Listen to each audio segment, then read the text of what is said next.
Hi friends, ಎಲ್ಲರೂ ಹೇಗಿದ್ದೀರಾ? ಇವತ್ತೊಂದು ಟಾಪಿಕ್ ತೊಗೊಂಡಿದ್ದೀನಿ. ಏನಂದರೆ ಪಬ್ಲಿಕ್ ಟಾಯ್ಲೆಟ್. ಅಂದರೆ ಹೆಣ್ಮಕ್ಳು ಈಗ ಎಲ್ಲಾದರೂ ಹೊರಗಡೆ ಹೋಗ್ತಾರೆ ನೋಡಿ.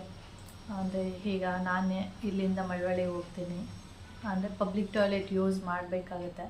ಅಂಥ ಟೈಮಲ್ಲಿ ಪಬ್ಲಿಕ್ ಟಾಯ್ಲೆಟ್ನ ಯೂಸ್ ಮಾಡ್ಕೋತೀವಿ.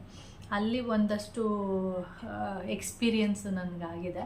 ಅದನ್ನು ನಾನು ನಿಮ್ಮ ಹತ್ರ ಶೇರ್ ಮಾಡ್ತಾ ಇದ್ದೀನಿ. ಯಾಕೆ ಅಂದರೆ ನೀನು ಹೀಗೆ ನ್ಯೂಸಲ್ಲಿ ನೋಡಬೇಕಾದ್ರೆ ಒಂದು ಟಾಯ್ಲೆಟಲ್ಲಿ ಏನಂದರೆ ಅದು ಹಾಸ್ಪಿಟಲಲ್ಲಿ ಏನಂದರೆ ಕ್ಯಾಮ್ರಾ ಇಟ್ಟಿರುವಂಥದ್ದು ಆ ಥರ ಘಟನೆಗಳು ನಡೀತಾ ಇರುತ್ತೆ. ಮತ್ತು ಬಟ್ಟೆ ಅಂಗಡಿಗಳಲ್ಲಿ ಅಂದರೆ ಕ್ಯಾಮ್ರಾಗಳಿಟ್ಟಿರುವಂಥದ್ದು ಒಂದೆರಡು ಕಡೆ ನನಗೆ ಎಕ್ಸ್ಪೀರಿಯನ್ಸ್ ಆಗಿದೆ. ಏನಂದರೆ ಪಬ್ಲಿಕ್ ಟಾಯ್ಲೆಟು ನನಗೆ ಎರಡು ಕಡೆ ಅಂದರೆ ತುಂಬ ಕಡೆ ಯೂಸ್ ಮಾಡ್ತಾ ಇರ್ತೀವಿ. ಪಬ್ಲಿಕ್ ಟಾಯ್ಲೆಟ್ಗಳು ಬಸ್ ಸ್ಟ್ಯಾಂಡ್ ಹತ್ರ ಅಲ್ಲಿ ಇಲ್ಲಿ ಎಲ್ಲ ಯೂಸ್ ಮಾಡ್ತಾ ಇರ್ತೀವಿ. ಅಂದರೆ ಎರಡು ಕಡೆ ನನಗೆ ಯಾವ ಥರ ಎಕ್ಸ್ಪೀರಿಯನ್ಸ್ ಆಯಿತು ಅಂದರೆ, ಒಂದು ಕಡೆ ಇದೇ ಥರ ನಾನು ಜಾಸ್ತಿ ಪಬ್ಲಿಕ್ ಟಾಯ್ಲೆಟೆಲ್ಲ ಯೂಸ್ ಮಾಡೋಕ್ಕೆ ಹೋಗಲ್ಲ. ತುಂಬ ಕಡಿಮೆ ಪಬ್ಲಿಕ್ ಟಾಯ್ಲೆಟ್ಗಳಿಗೆ ಹೋಗೋದೇ ಕಡಿಮೆ. ಅಂಥದ್ರಲ್ಲಿ ಯಾವತ್ತಾದರೂ ಒಂದೊಂದು ದಿನ ಎಮರ್ಜೆನ್ಸಿ ಅಂತಂದಾಗ ಯೂಸ್ ಮಾಡಲೇಬೇಕಾಗುತ್ತೆ. ಅಂಥ ಟೈಮಲ್ಲಿ ಏನೂ ಮಾಡೋಕ್ಕಾಗಲ್ಲ, ಪಬ್ಲಿಕ್ ಟಾಯ್ಲೆಟಿಗೆ ಹೋಗಲೇಬೇಕು. ಓಕೆ, ಪಬ್ಲಿಕ್ ಟಾಯ್ಲೆಟಿಗೆ ಒಂದಿನ ಎಮರ್ಜೆನ್ಸಿ ಇತ್ತು, ಹೋದರೆ ಲೇಡೀಸ್ ಗೊತ್ತು ಪಬ್ಲಿಕ್ ಟಾಯ್ಲೆಟ್ ಹೇಗಿರುತ್ತೆ ಅಂದರೆ ಲೇಡೀಸ್ದೇ ಒಂದು ಕಡೆ ಇರುತ್ತೆ, ಆಮೇಲೆ ಜೆಂಟ್ಸ್ದೇ ಒಂದು ಕಡೆ ಇರುತ್ತೆ, ಗೊತ್ತಿರುತ್ತೆ, ಎಲ್ಲರಿಗೂ ಗೊತ್ತು ಅದು. ಆಮೇಲೆ ನಾನೇನು ಮಾಡಿದೆ, ಲೇಡೀಸ್ ಟಾಯ್ಲೆಟ್ ಹತ್ರ ಹೋದೆ. ಅಲ್ಲೇ ಹೇಗಿದೆ ಅಂದರೆ ಈ ಕಡೆ ಈ ಕಡೆ ಲೇಡೀಸ್ ಟಾಯ್ಲೆಟು, ಈ ಕಡೆ ಜೆಂಟ್ಸ್ ಟಾಯ್ಲೆಟ್ ಆ ಥರ ಇದು. ಮಧ್ಯದಲ್ಲಿ ಒಬ್ಬರು ಚೇರ್ ಹಾಕ್ಕೊಂಡು ಕೂತಿದ್ರು, ಅವ್ರು ಬಂದು ಲೇಡೀಸೇ. ಆಮೇಲೆ ನಾನು ಲೇಡೀಸ್ ಟಾಯ್ಲೆಟಿಗೆ ಹೋದೆ. ನಾನು ಆವಾಗ ₹5, ಇವಾಗಲೂ ₹5 ಅನ್ಕೋತೀನಿ. ₹5 ಕೊಟ್ಬಿಟ್ಟು ಒಳಗಡೆ ಹೋಗ್ತಿದ್ದೀನಿ. ಆ ಲೇಡೀಸ್ ಟಾಯ್ಲೆಟಿಂದ ಒಬ್ಬ ಜೆಂಟ್ಸು ಹೊರಗಡೆ ಬರ್ತಿದ್ದಾರೆ. ನನಗೆ ಒಂಥರ ಶಾಕ್ ಆಗೋಯ್ತು. ಇದೇನಪ್ಪ ಹಿಂಗಾಗೋಯ್ತಲ್ಲ, ಲೇಡೀಸ್ ಟಾಯ್ಲೆಟಿಂದ ಜೆಂಟ್ಸ್ ಬಂದರೆ ಒಂಥರ ಶಾಕ್ ಆದಂಗೆ ಆಗೋಗುತ್ತೆ, ಏನಿದು ಇವ್ರು ಬರ್ತಿದ್ದಾರಲ್ಲ ಅಂತ ಅಂದ್ಕೊಂಡು ಮತ್ತೆ ಆ ಲೇಡಿನ ಸ್ವಲ್ಪ, ಯಾಕೆಂದರೆ ಇನ್ನೇನೋ ಒಂದೆರಡು ಹೆಜ್ಜೆ ಮುಂದೆ ಇಡಬೇಕು, ಆ ಟೈಮಲ್ಲಿ ಆ ಥರ ಆಗಿತ್ತು. ಮತ್ತು ನಾನೇನು ಮಾಡಿದೆ, ವಾಪಸ್ಸು ನಾನು ಕಾಯಿನ್ ಕೊಟ್ಟನಲ್ಲ, ಅವ್ರನ್ನ ವಾಪಸ್ ಈಗ ನೋಡಿದೆ. ಅವ್ರು ಹೇಳಿದ್ರು, ಅಂದರೆ ಲೇಡೀಸ್ ಟಾಯ್ಲೆಟ್ ಅಂದರೆ ಒಂದು 3-4 ಇರುತ್ತಲ್ಲ, ನೀವು ಆ ಕಡೆಗೆ ಹೋಗಿ ಅಂತ ಹೇಳಿದ್ರು. ಆಮೇಲೆ ಸರಿ ಆಯಿತು ಅಂದ್ಬಿಟ್ಟು, ಆದರೂ ಒಂಥರ ಏನೋ ಒಂಥರ ಅನುಮಾನ, ಏನೋ ಒಂಥರ ಫೀಲ್ ಆಗ್ತಾ ಇರುತ್ತಲ್ಲ. ಆಮೇಲೆ ಮುಂದೆ ಒಂದು ಟಾಯ್ಲೆಟ್ ಇತ್ತು, ಅಂದರೆ ತುಂಬ ಟಾಯ್ಲೆಟ್ಗಳಿರ್ತಲ್ಲ, ಅಲ್ಲಿ ಹೋಗ್ಬಿಟ್ಟು ಆಮೇಲೆ ಹೊರಗಡೆ ಬಂದೆ. ಆಮೇಲೆ ಅವ್ರನ್ನ ನೋಡ್ಕೊಂಡು ಬಂದ್ಬಿಟ್ಟೆ. ಆ ಜೆಂಟ್ಸ್ ಫೇಸ್ ನೋಡಲಿಲ್ಲ ನಾನು, ಅವ್ರ ಪಾಡಿಗೆ ಅವ್ರು ಹೊರಟೋದ್ರು. ಆಮೇಲೆ ನಾನು ಹೋಗಿದ್ದಂಥ ಟಾಯ್ಲೆಟ್ ಹೇಗಿದೆ ಅಂದರೆ ಎಷ್ಟು ಕೆಟ್ಟದಾಗಿತ್ತು ಅಂದರೆ, ಅದು ಏನಂತ ಹೇಳ್ತಾರೆ ಅಂದರೆ ಕೆಟ್ಟದಾಗಿ ಅಲ್ಲಿ ಬರೆದಿದ್ರು. ಏನಂದರೆ ಫೋನ್ ನಂಬರ್ಸು, ಜೆಂಟ್ಸು ಲೇಡೀಸ್ ಇಬ್ಬರು ಕೂಡ ಬರೆದಿದ್ರು. ಫೋನ್ ನಂಬರ್ಸ್ ಎಲ್ಲ ಬರೆದಿದ್ದಾರೆ. ಆಮೇಲೆ ಕೆಟ್ಟ ವರ್ಡ್ಗಳನ್ನ ಬರೆದಿದ್ದಾರೆ. ಮತ್ತು ಆ ಟಾಯ್ಲೆಟ್ ಏನಿದೆ, ಆ ಟಾಯ್ಲೆಟ್ ಹತ್ರ ಡ್ರಿಂಕ್ಸ್ ಬಾಟಲ್ಗಳಿತ್ತು. ನಾನು ಹೋಗಿದ್ದಂಥ ಟಾಯ್ಲೆಟಲ್ಲಿ ಡ್ರಿಂಕ್ಸ್ ಬಾಟಲ್ ಇತ್ತು. ನಾನು ನೋಡಿಬಿಟ್ಟು ಏನಿದು ಡ್ರಿಂಕ್ಸ್ ಬಾಟಲ್ ಇದೆಯಲ್ಲ ಅಂತ ನೋಡಿಕೊಂಡು ವಾಪಸ್ಸು ಮುಗಿಸ್ಕೊಂಡು ಬಂದೆ. ಆಮೇಲೆ ಬಂದುಬಿಟ್ಟು ಮಾಮನಿಗೆ ಹೇಳಿದೆ, ಈ ಥರ ಅಲ್ಲೋದಾಗ ಈ ಥರ ಆಯಿತು ಅಂತ. ಮಾಮ ತಲೆ ಕೆಡಿಸ್ಕೊಳ್ಳಿಲ್ಲ, ಹೌದಾ ಒಂದೊಂದು ಇರ್ತಾರೆ ಈ ಥರ ಎಲ್ಲ ಅಂತ ಅಂದರು. ಅಲ್ಲೇನೇನು ವ್ಯವಹಾರಗಳು ನಡೆಯುತ್ತೆ ಅವ್ರವ್ರಿಗೆ ಗೊತ್ತಿರುತ್ತೆ, ಏನು ಅವ್ರವ್ರ ಕಮಿಟ್ಮೆಂಟ್ಗಳಿರುತ್ತೆ ಅಂತ ಹೇಳ್ತಾಯಿದ್ರು. ಈಗ ಲೇಡೀಸ್ ಟಾಯ್ಲೆಟ್ ಇತ್ತು, ಒಬ್ಬ ಜೆಂಟ್ಸ್ ಬರ್ತಾನೆ ಅಂದರೆ ಅಲ್ಲಿ ಇರೋರು ಪರ್ಮಿಷನ್ ಕೊಟ್ಟರೆ ಅವ್ನು ಹೋಗೋಕ್ಕೆ ಸಾಧ್ಯ. ಈಗ ಲೇಡಿ ಅವನಿಗೆ ಪರ್ಮಿಷನ್ ಕೊಟ್ಟಿರೋದಕ್ಕೆ ಅವನು ಲೇಡೀಸ್ ಟಾಯ್ಲೆಟ್ಗೆ ಹೋಗಿರೋದು, ಇಲ್ಲಾಂದರೆ ಹಿಂಗೆ ಹೋಗ್ತಾ ಇದ್ದ ಅವನು ಲೇಡೀಸ್ ಟಾಯ್ಲೆಟಿಗೆ ಅಂತ. ಅದು ಒಂದು ಎಕ್ಸ್ಪೀರಿಯೆನ್ಸು ನನಗೆ. ಅದನ್ನು ನೋಡಿಬಿಟ್ಟು ಮತ್ತೆ ಯಾವತ್ತೂ ಕೂಡ ಈ ಥರ ಪಬ್ಲಿಕ್ ಟಾಯ್ಲೆಟ್ಗಳನ್ನ ಯೂಸೇ ಮಾಡಬಾರ್ದು ಅಂತ ಡಿಸೈಡ್ ಮಾಡಿದೆ. ಇದು ನಡೆದು ತುಂಬ ವರ್ಷಗಳೇ ಆಗೋಗಿದೆ. 1 ವರ್ಷ 2 ವರ್ಷದಿಂದ ಎಲ್ಲ, ಸುಮಾರು ನನ್ನ ಪ್ರಕಾರ 7-8 ವರ್ಷದಿಂದ. ಆ ಪ್ಲೇಸ್ ಎಲ್ಲ ಹೇಳಕ್ಕೆ ಹೋಗಲ್ಲ. ಹಾಗೆ ಅದಾದಮೇಲೆ ಸುಮಾರು ವರ್ಷದಿಂದ ಇನ್ನೊಂದು ಕಡೆ ಎಲ್ಲೋ ಹೋಗಬೇಕು, ಅರ್ಜೆಂಟು, ಆಮೇಲೆ ಎಮರ್ಜೆನ್ಸಿ, ಟಾಯ್ಲೆಟಿಗೆ ಹೋಗಲೇಬೇಕು, ಪಬ್ಲಿಕ್ ಟಾಯ್ಲೆಟ್ ಯೂಸ್ ಮಾಡಲೇಬೇಕು. ಓಕೆ ಅಂದ್ಬಿಟ್ಟು ನಾನು ಅಲ್ಲೂ ಕೂಡ ಪಬ್ಲಿಕ್ ಟಾಯ್ಲೆಟ್ಗೆ ಹೋಗ್ತೀನಿ. ಅಲ್ಲೂ ಕೂಡ same phone number, ladies phone number ಬರೆದಿದ್ದಾರೆ, ಅವ್ರ ನೇಮ್ ಬರೆದಿದ್ದಾರೆ. ಜೆಂಟ್ಸು ಕೂಡ ಅಲ್ಲಿ ಲೇಡೀಸ್ ಟಾಯ್ಲೆಟಲ್ಲಿ ಅವರು ಕೂಡ ಫೋನ್ ನಂಬರ್ ಬರೆದಿದ್ದಾರೆ, ಹೆಸರೆಲ್ಲ ಬರೆದಿದ್ದಾರೆ.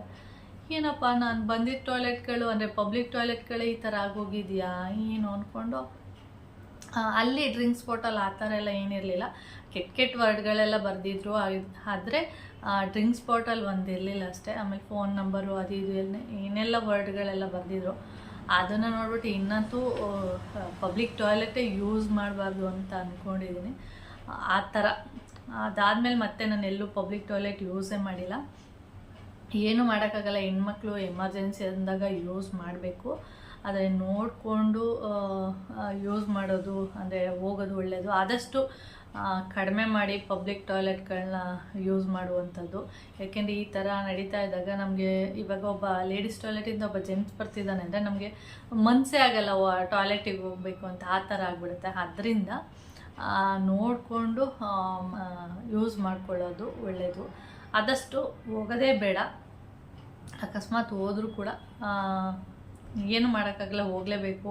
ಹೋದರೂ ಕೂಡ ಅಂದರೆ ಏನೂ ಮಾಡೋಕ್ಕಾಗಲ್ಲ. ಒಂದೊಂದು ಪಬ್ಲಿಕ್ ಟಾಯ್ಲೆಟ್ ನಾನು ನೋಡಿದ್ದೀನಿ, ಆದರೆ ಅದು ಈ ಥರ ಎಲ್ಲ ಇಲ್ಲ, ಚೆನ್ನಾಗಿದೆ, ನೀಟಾಗಿರುತ್ತೆ. ಮತ್ತು ಈ ಥರದ್ದೆಲ್ಲ ಏನೂ ಇರಲ್ಲ. ಸುಮಾರು ಟಾಯ್ಲೆಟ್ಗಳನ್ನ ಯೂಸ್ ಮಾಡಿರ್ತೀವಿ ಪಬ್ಲಿಕ್ ಟಾಯ್ಲೆಟ್ಗಳು, ಆದರೆ ಆದಷ್ಟು ಕಡಿಮೆನೇ ನಾನು ಪಬ್ಲಿಕ್ ಟಾಯ್ಲೆಟ್ಗಳನ್ನ ಯೂಸ್ ಮಾಡೋದು.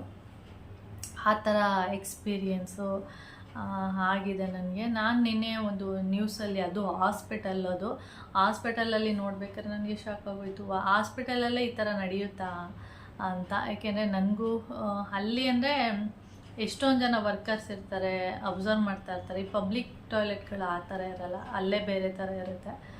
ಈ ಥರ ಆದಷ್ಟು ಪಬ್ಲಿಕ್ ಟಾಯ್ಲೆಟ್ಗೆ ಹೋಗೋದನ್ನ ಸ್ವಲ್ಪ ಕಡಿಮೆ ಮಾಡಿ ಅಂತ ಹೇಳ್ತೀನಿ ಅಷ್ಟೇ.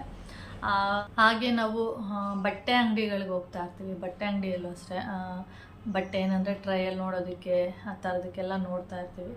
ನಮ್ಮ ತಲೆಯಲ್ಲಿ ಏನಿರುತ್ತೆ, ಟ್ರಯಲ್ ನೋಡೋದೇನಕ್ಕೆ ಬಟ್ಟೆನ ಅಂದರೆ ಒಂದೇನಾದರೂ ಫಿಟ್ ಆಗಿಲ್ಲ ಅಥವಾ ಲೂಸ್ ಆಗ್ಬೋದು, ಈ ಥರ ದೃಷ್ಟಿಯಿಂದ ಅಂದರೆ ನಮ್ಮ ಇದು ಒಳ್ಳೆ ದೃಷ್ಟಿಯಿಂದ ನಾವು ಬಟ್ಟೆ ಟ್ರಯಲ್ನ ನೋಡೋಕ್ಕೆ ಹೋಗ್ತೀವಿ. ಅಲ್ಲೂ ಕೂಡ ಕ್ಯಾಮ್ರಾಗಳನ್ನ ಫಿಕ್ಸ್ ಮಾಡಿರ್ತಾರೆ.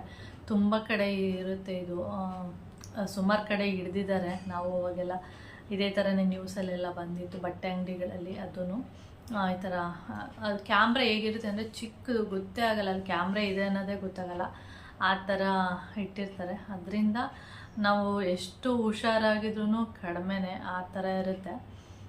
ಆಮೇಲೆ ಇದು ಈ ಥರದ್ದೆರಡು ಎಕ್ಸ್ಪೀರಿಯೆನ್ಸ್ ಆಗಿತ್ತು ನನಗೆ. ಅದಾದಮೇಲೆ ಒಂದು ಪಾರ್ಲರ್ ಅಂದರೆ ಈಗ ದೊಡ್ಡ ದೊಡ್ಡ ಸ್ಪಾಗಳಲ್ಲೆಲ್ಲ ಜೆಂಟ್ಸೇ ಇರ್ತಾರೆ ಬಿಡಿ, ಅವರೇ ಏರ್ ಕಟ್ ಮಾಡೋದು, ಫೇಸ್ ಮಸಾಜು, ಫೇಸ್ ಪ್ಯಾಕ್ ಹಾಕೋದು, ಪ್ರತಿಯೊಂದು ಅವರೇ ಮಾಡ್ತಾರೆ. ಈ ಸಣ್ಣ ಸಣ್ಣ ಪಾರ್ಲರ್ಗಳಿರುತ್ತೆ ನೋಡಿ, ಚಿಕ್ಕದಾಗಿ, ಅಲ್ಲಿ ಈ ಸ್ಪಾ ಥರ ಎಲ್ಲ ಇರಲ್ಲ. ಅಲ್ಲಿ ಏನಿರುತ್ತೆ ಅಂದರೆ ನಾರ್ಮಲಾಗಿ ಐಬ್ರೋ ಮಾಡ್ತಾರೆ ಮತ್ತು ಹೇರ್ ಕಟ್ ಮಾಡ್ತಾರೆ.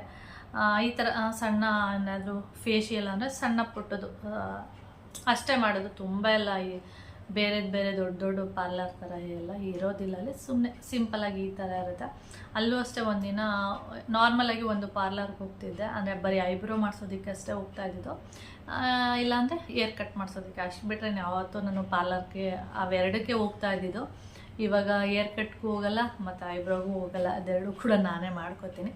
ಯಾವಾಗಲಾದ್ರೂ ಏರ್ ಕಟ್ ಮಾಡಿಸ್ಬೇಕು ಅಂದರೆ ಅದನ್ನು ಕೂಡ ಪಾರ್ಲರ್ಗೆ ಹೋಗಿ ಮಾಡಿಸ್ಬೋದು. ಐಬ್ರೋ ಅಂತೂ ನಾನೇ ಮಾಡ್ಕೊಳ್ತೀನಿ ಬಿಡಿ, ಆ ಥರ. ಹಾಗೆ ಒಂದಿನ ಹೀಗೆ ಸಣ್ಣದೊಂದು ಪಾರ್ಲರು, ಆ ಪಾರ್ಲರ್ಗೆ ಹೋಗಿದ್ದೀನಿ. ಪಾರ್ಲರ್ಗೆ ಹೋದರೆ ನಾನು ಹೋದೆ ಅಂದರೆ ಹೊರಗಡೆ ನಾನು ಕುತ್ಕೊಂಡಿದ್ದೀನಿ, ಅಂದರೆ ಕುತ್ಕೊಳ್ಳಿ ಅಂತ ಹೇಳಿದ್ರು, ನಾನು ಕುತ್ಕೊಂಡಿದ್ದೀನಿ. ಒಳಗಡೆ ಒಬ್ಬರು ಲೇಡಿ ಐಬ್ರೋ ಮಾಡ್ತಾ ಇದ್ದಾರೆ, ಅಂದರೆ ಆ ಪಾರ್ಲರ್ ಓನರು ಐಬ್ರೋ ಮಾಡ್ತಾ ಇದ್ದಾರೆ. ನಾನು ಸುಮಾರು ಹೊತ್ತು ವೆಯ್ಟ್ ಮಾಡಿದೆ. ಆಮೇಲೆ ಏನಾಗೋಯಿತು, ಒಬ್ಬರು ಜೆಂಟ್ಸ್ ಬಂದರು, ಹೀಗೆ ಮಾಮೂಲಿ ಬಂದರು. ನಾನು ಕೂತಿದ್ನಲ್ಲ ಅದ್ರ ಆಪೋಸಿಟ್ಟು ಅವರು ಕೂತ್ಕೊಂಡು, ಆಮೇಲೆ ಒಳಗಡೆಯಿಂದ ಒಬ್ಬ ಲೇಡಿ ಬಂದ್ಬಿಟ್ಟು ಅವ್ರ ಪಕ್ಕ ಕೂತ್ಕೊಂಡು ಆರಾಮಾಗಿ ಮಾತಾಡ್ತಿದ್ದಾರೆ. ನನಗೆ ಒಂಥರ ಅನ್ನಿಸ್ಬಿಡ್ತು. ಏಕೆಂದರೆ ಒಳಗಡೆ ಬೇರೆ ಯಾರೋ ಐಬ್ರೋ ಮಾಡ್ತಿರೋರೇ ಬೇರೆ, ಓನರೇ ಬೇರೆ, ಇವ್ರು ಯಾರೋ ಮತ್ತೆ ಒಳಗಡೆಯಿಂದನೇ ಬಂದಿದ್ದವರು. ಒಳಗಡೆಯಿಂದ ಬಂದು ನನ್ನ ಆಪೋಸಿಟಲ್ಲೇ ಕೂತ್ಕೊಂಡು ಮಾತಾಡ್ತಿದ್ದಾರೆ ಆರಾಮಾಗಿ. ಅದು ಏನು ಸಜ್ಜೆಟೆ ಅಂದರೆ ಈವ್ನಿಂಗ್ ಟೈಮ್ ನಾನು ಹೋಗಿರೋದು ಅದು ಪಾರ್ಲರ್ಗೆ, ಒಂದು 5:45, 6 ಗಂಟೆ ಆ ಥರ ಟೈಮಲ್ಲಿ ಹೋಗಿರೋದು. ನನಗೇನೋ ಅದು ಅಷ್ಟು ಇಷ್ಟ ಆಗಲಿಲ್ಲ, ಬೇಡ ಅನ್ನಿಸ್ತು. ಮತ್ತು ಇನ್ನು ಅವರಿಗೆ ಒಳಗಡೆ ಏನು ಮಾಡ್ತಾಯಿದ್ರು ಆ ಲೇಡಿಗೆ ಅಂತ ಗೊತ್ತಿಲ್ಲ, ನನ್ನ ವೆಯ್ಟಲ್ಲಿ ಕೂರಿಸಿದ್ರು ಅಷ್ಟೇ, ಒಂದು 10 ನಿಮಿಷ ವೆಯ್ಟ್ ಮಾಡಿ ಅಂತ. ನಾನು ಒಂದು 10 ನಿಮಿಷ ವೆಯ್ಟ್ ಮಾಡಿಲ್ಲ, ಒಂದು 5 ನಿಮಿಷ ಕೂತ್ಕೊಂಡಿದ್ದೆ. ನಾನು ಬಂದು ಒಂದು 2 ನಿಮಿಷಕ್ಕೆ ಅವರು ಯಾರೋ ಬಂದಿದ್ದು ಜೆಂಟ್ಸು. ಆ ಪಾರ್ಲರ್ ಅಂದ ತಕ್ಷಣ ಚಿಕ್ಕ ಚಿಕ್ಕ ಪಾರ್ಲರಲ್ಲಿ ಜೆಂಟ್ಸ್ ಬರೋದು ಅಷ್ಟೊಂದು ಸರಿ ಅಂತ ಅನಿಸೋದಿಲ್ಲ ನಮಗೇನೆ. ಆಮೇಲೆ ಅವರು ಮತ್ತು ಆ ಲೇಡಿ ಕೂತ್ಕೊಂಡು ಮಾತಾಡ್ತಾನೆ ಇದ್ದು ಸುಮಾರು 1-2-3 ನಿಮಿಷ ಮಾತಾಡೋಕ್ಕೆ ಸ್ಟಾರ್ಟ್ ಆದರು. ಮತ್ತು ನನ್ನ ವೆಯ್ಟಲ್ಲೇ ಕೂರಿಸಿದ್ದಾರೆ, ಮತ್ತು ನನ್ನ ಕರೆಯಲೂ ಇಲ್ಲ. ನನಗೆ ಇವರು ಮಾತಾಡ್ತಿರೋದು ಅಲ್ಲಿ ಕರೀದೇ ಇರೋದು ಒಂಥರ ಏನೋ ಈ ಅಪ್ಪ ಬಂದಿರೋದು ಒಂಥರ ಮುಜುಗರ ಥರ ಫೀಲ್ ಆಗೋಯ್ತು. ಆಮೇಲೆ ನನಗೆ ಐಬ್ರೋನೇ ಬೇಡ ಮಾಡಿಸೋದು, ಬೇರೆ ಪಾರ್ಲರ್ಗೆ ಊಟಗೋಣ ಅಂದ್ಬಿಟ್ಟು ವಾಪಸ್ ಬಂದ್ಬಿಟ್ಟೆ.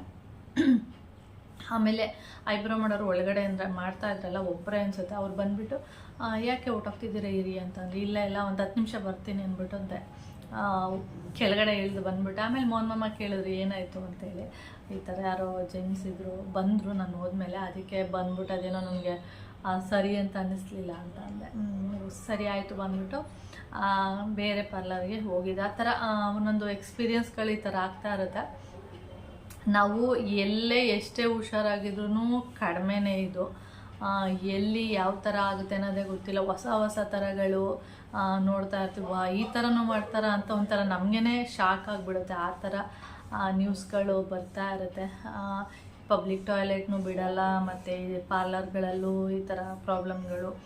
ಮತ್ತು ಈ ದೊಡ್ಡ ದೊಡ್ಡ ಅಂಗಡಿಗಳು ಬಟ್ಟೆ ಟ್ರಯಲ್ ನೋಡೋಕ್ಕೂ ಕಷ್ಟ. ಇದು ಒಂಥರ ಟೆನ್ಷನಲ್ಲೇ ಟ್ರಯಲ್ ನೋಡ್ಕೊಂಡು ಬರಬೇಕು, ಏನಾಗುತ್ತೋ ಏನೋ ಅಂತ. ಏನಾದರೂ ಒಂದು ಸಣ್ಣದಾಗಿ ಒಂದು ನ್ಯೂಸ್ ಬಂದ್ರೂ ಹೌದಲ್ವಾ ಅಂತ ಅನಿಸ್ಬಿಡುತ್ತೆ. ಎಷ್ಟೇ ನಾವು ಯಾವ ಥರ ಹೇಳೋದು ಗೊತ್ತಾಗ್ತಾ ಇಲ್ಲ. ಎಷ್ಟು ಹುಷಾರಾಗಿದ್ರೂ ಕಡಿಮೆ ಅನ್ನೋ ಥರನೇ ಆಗಿದೆ. ಆ ಥರ ಆದಷ್ಟು ಈ ಥರದ್ದೆಲ್ಲ ಸ್ವಲ್ಪ ನಿಮ್ಗೇನಾದರೂ ಎಲ್ಲೇ ಹೋಗಿ ನಿಮ್ಗೇನಾದರೂ ಅನುಮಾನ ಏನಾದರೂ ಬೇಡಪ್ಪ ನನಗೆ ಇಲ್ಲಿ ಇಷ್ಟ ಆಗಿಲ್ಲ ಬೇಡ ಅಂತ ಊಟಗೋಣ ಅಂದರೆ ಆ ಕ್ಷಣನೇ ಬಂದುಬಿಡಿ, ಓಕೆ. ಮತ್ತು ಅಲ್ಲಿ ನಿಲ್ಲಕ್ಕೆ ಹೋಗ್ಬೇಡಿ. ಏನಾದ್ರು ನಿಮಗೆ ಮುಜುಗರ ಆಗ್ತಾ ಇರುತ್ತಲ್ವ, ಇವಾಗ ಒಂದು ಪಾರ್ಲರ್ಗೆ ಹೋದೆ ಆ ಥರ ಆಯಿತು, ನನಗೆ ಮುಜುಗರ ಅನ್ನಿಸ್ತಾ ಇತ್ತು, ಬಂದುಬಿಟ್ಟೆ ನಾನು. ಆ ಥರ ನಿಮ್ಗೇನಾದರೂ ಆ ಥರ ಫೀಲ್ ಆದರೆ ನೀವು ವಾಪಸ್ ಬಂದುಬಿಡೋದು ಬೆಸ್ಟ್ ಅಂತ ಅನ್ಕೋತೀನಿ, ಓಕೆ. ಈ ಥರ ಎಕ್ಸ್ಪೀರಿಯನ್ಸ್ ಆಗಿತ್ತು ನನಗೆ. ಅದಕ್ಕೆ ಅದರಲ್ಲೂ ಹೆಣ್ಮಕ್ಳಂತೂ ಈ ಥರ ಪಬ್ಲಿಕ್ ಟಾಯ್ಲೆಟ್ಗಳನ್ನ ಯೂಸ್ ಮಾಡೋಕ್ಕೆ ಮೊದಲೇ ಸ್ವಲ್ಪ ಹುಷಾರಾಗಿರಿ. ಪಬ್ಲಿಕ್ ಟಾಯ್ಲೆಟ್ ಅಂತಲ್ಲ, ಎಲ್ಲ ಕಡೆ ಹುಷಾರಾಗಿದ್ದಷ್ಟು ಒಳ್ಳೆಯದು, ಓಕೆ. ಓಕೆ ಫ್ರೆಂಡ್ಸ್, ಇಷ್ಟೇ, ಇದನ್ನು ನಿಮ್ಮ ಹತ್ರ ಶೇರ್ ಮಾಡಬೇಕು ಅಂದ್ಕೊಂಡೆ.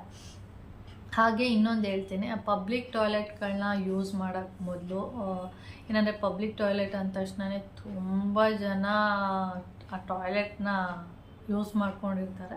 ನೀವು ಆ ಟಾಯ್ಲೆಟ್ಗೆ ಹೋಗ್ಬೇಕಾದ್ರೆ ನೀವೇನು ಮಾಡಿ, ಫಸ್ಟು ನೀರನ್ನು ಹಾಕ್ಬಿಟ್ಟು ಒಂದು ಬಕೆಟ್ ನೀರನ್ನ ಊದ್ಬಿಡಿ. ಆಮೇಲೆ ನೀವು ಯೂರಿನ್ ಪಾಸ್ ಮಾಡೋದಿರ್ಬೋದು, ಟಾಯ್ಲೆಟ್ ಮಾಡೋದಿರ್ಬೋದು, ಅದನ್ನು ಮಾಡೋದಾದರೆ ಆಮೇಲೆ ನೀವು ಟಾಯ್ಲೆಟ್ನ ಯೂಸ್ ಮಾಡ್ಕೊಳ್ಳಿ.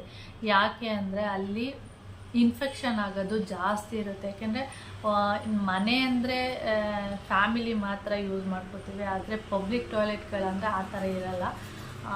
ಜಾಸ್ತಿ ಈ ಥರ ಯೂರಿನ್ ಇನ್ಫೆಕ್ಷನ್ಗಳು ಜಾಸ್ತಿ ಆಗ್ತಾ ಇರುತ್ತೆ. ಅದರಿಂದ ಒಂದು ಬಕೆಟ್ ನೀರನ್ನ ಬಗ್ಸ್ಬಿಟ್ಟು, ಅಥವಾ ಇದ್ರ ಟಾಯ್ಲೆಟ್ ಆಗಿದೆ ಅಂದರೆ ಕಮೋಡ್ ಆಗಿದ್ದರೆ ಪುಷ್ ಮಾಡಿಬಿಟ್ಟು ಒಂದ್ಸರಿ ನೀರೆಲ್ಲ ಸ್ಪ್ರೇ ಮಾಡಿಬಿಟ್ಟು ಆಮೇಲೆ ಕೂತ್ಕೊಂಡು ನಿಮ್ಮ ಕೆಲಸ ಏನಿದೆ ಅದು ಮುಗಿಸ್ಕೊಂಡು ಬನ್ನಿ. ಯಾಕೆಂದರೆ ಅಲ್ಲಿ ಈ ಥರ ಯಾವ್ಯಾವ ಥರ ವ್ಯಕ್ತಿಗಳು ಬಂದಿರ್ತಾರೋ ಏನೋ ಗೊತ್ತಿರಲ್ಲ. ಅದರಿಂದ ಈ ಥರ ಯೂಸ್ ಮಾಡ್ಕೊಳ್ಳೋದು ಒಳ್ಳೆಯದು ನೀವು ಪಬ್ಲಿಕ್ ಟಾಯ್ಲೆಟ್ಗಳನ್ನ, ಓಕೆ. ಆದಷ್ಟು ಹುಷಾರಾಗಿರಿ ಅಂತ ಹೇಳ್ತೀನಿ, ಓಕೆ ಫ್ರೆಂಡ್ಸ್. ಹಾಗೆ ಈ ವಿಡಿಯೋನೂ ಕೂಡ ನಾನು ಇಲ್ಲಿಗೆ ಎಂಡ್ ಮಾಡ್ತೀನಿ. ವಿಡಿಯೋ ಇಷ್ಟ ಆದರೆ ಲೈಕ್, ಶೇರ್, ಕಮೆಂಟ್ ಮಾಡಿ. ಹಾಗೆ ಫಸ್ಟ್ ಟೈಮ್ ನೋಡ್ತಾ ಇದ್ದರೆ ಪ್ಲೀಸ್ ಸಬ್ಸ್ಕ್ರೈಬ್ ಮಾಡ್ಕೊಂಡು ನೋಡಿ. ನೆಕ್ಸ್ಟ್ ವಿಡಿಯೋದಲ್ಲಿ ಸಿಗೋಣ, ಓಕೆ. ಬಾಯ್.